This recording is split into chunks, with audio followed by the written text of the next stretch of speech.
Hello all, welcome to WFS at Home, this series of interviews that we started a few days ago with Carlos Canto, CEO and founder of SPSG Consulting and a very experienced sports marketer. Today we are continuing with another very experienced and very knowledgeable professional, very close of course as well to World Football Summit. I'm talking about David Garrido, who's already with us.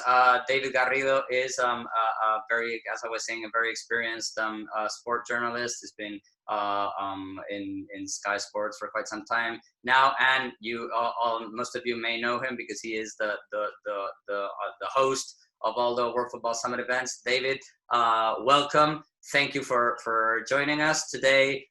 You'll be the speaker instead of the host, so we really appreciate your time.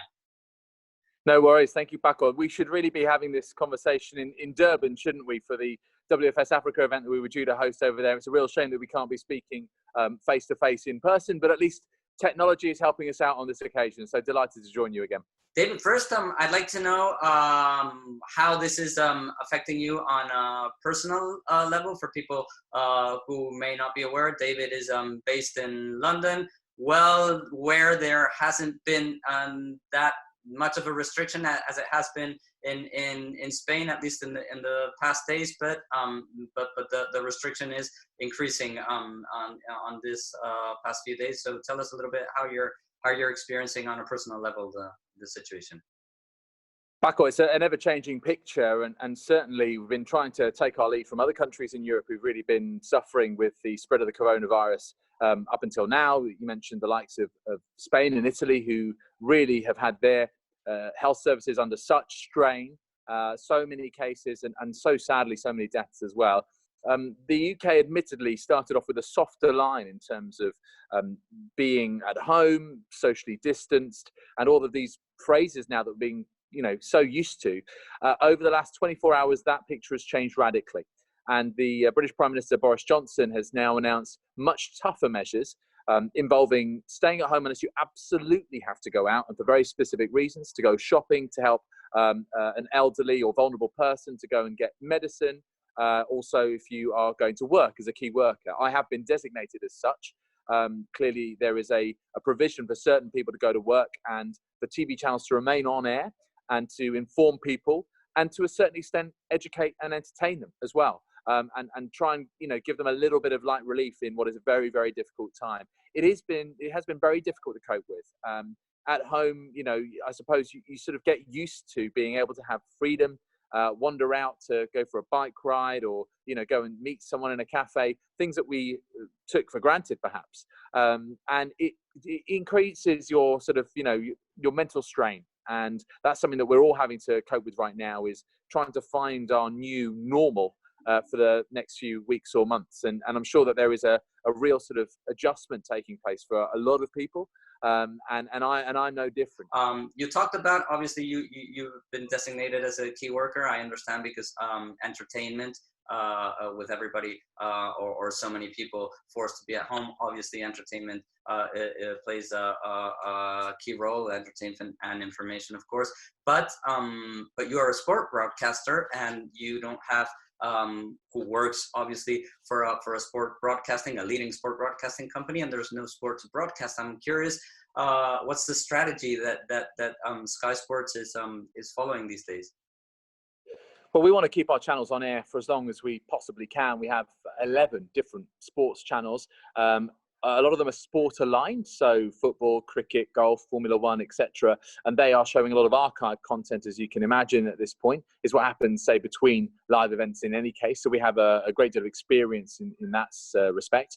Sky Sports News is the main channel that I work for, and we are on air, but we are still on tape some of the time, as we say. So we're recorded some of the time, but we do give live updates. Today being a particularly important example, because today is the day that Tokyo Olympics has been postponed, and therefore we felt the need to be live, and even more so than in previous days, just to really reflect that.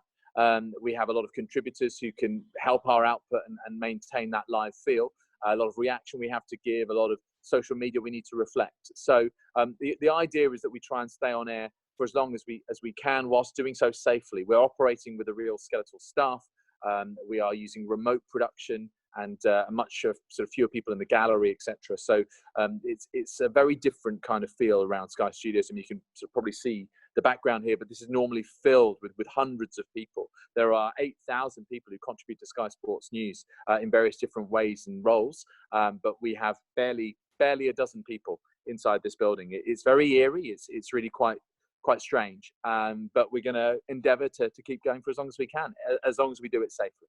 But David, I suppose that there is also a part of your job these days, or part of the job that Sky Sports is doing, is a lot of thinking, I suppose, because this situation, it's proving that there is a lot of thinking to do from the broadcasting industry, because we're paying a lot, not only the broadcasting industry, obviously also the clubs and the properties, because we're paying a lot for the media rights. They are obviously a premium product, and obviously that has a value in the market.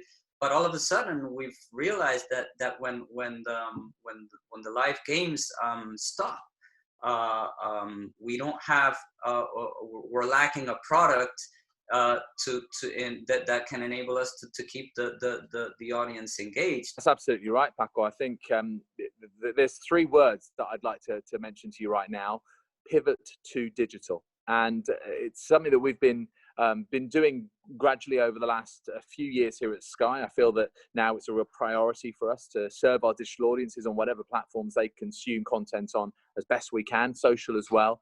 And especially now when people are not necessarily just watching their TVs, they're on their iPads, they're on their iPhones and their smartphones. And I think that, yeah, you're right. I think there are so many different companies now. The battleground, if you like, is very different.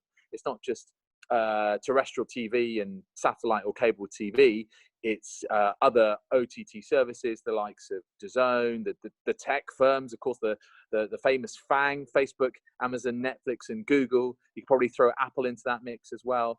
11 Sports. There are lots of different companies who are doing this, and they have to build their content portfolio not just around the live sport that they are able to purchase, but around other content. And when there is no live sport, what do you give your audience? Well, it's interesting because we've been discussing this very recently about what else we can do for our audience, and our digital platforms seem to be holding up quite well at Sky Sports, but we need to just keep thinking, keep innovating, and being as creative as you can be. Remember, anyone these days can be a creator. Anyone really can be a broadcaster on their own platforms. You've seen what some Olympians, for example, are doing right now on Twitter and on Facebook and on Instagram.